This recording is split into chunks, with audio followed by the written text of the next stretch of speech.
Press मीट्रे तो सब कथा मु कही सारी तथापि मु कहूँ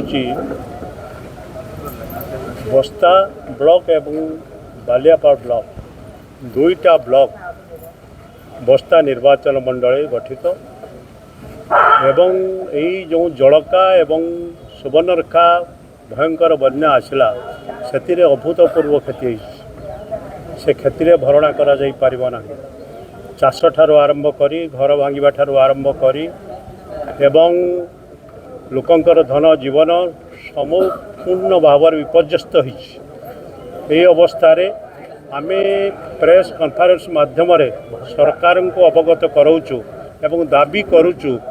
जे सरकार यार तुरंत पदक्षेप नियंतु एवं एपरिक दुखर कथा गोटे पॉलिथिन मध्य दि जाई पारला ना अधिकांश जगार पॉलिथिन ना पॉलिथिन मध्य दि जाई पारला ना चाष हजार हजार एकर चाष जमी नष्ट होइछि। बस्ता ब्लॉकर 20 एवं बालियापाड़ ब्लॉकर 20टा पंचायत हाराहारी 400 ऊर्ध्व गाँ संपूर्ण भाव में चाष नष्ट होइछि। चाषीर मेरुदंड संपूर्ण भाव में भांगी लोक अभियोग आसूची सरकार सहायता समग्र संख्या जदि स्थायी प्रतिक्रिया करता सरकार सहायता बहुत लाभवान होते जे कथा प्रस्ताव आसूची निश्चित भाव में सत कथा निश्चित भाव में स्थायी प्रतिकार हवा उचित से जल निष्कासन गोटे बड़ कथा एपर्यंत जल निष्कासन हो पारना जल निष्कासन करने सरकार कौन चिंताधारा नहीं बा चिंता शक्ति ना। द्वितीय कथा हूँ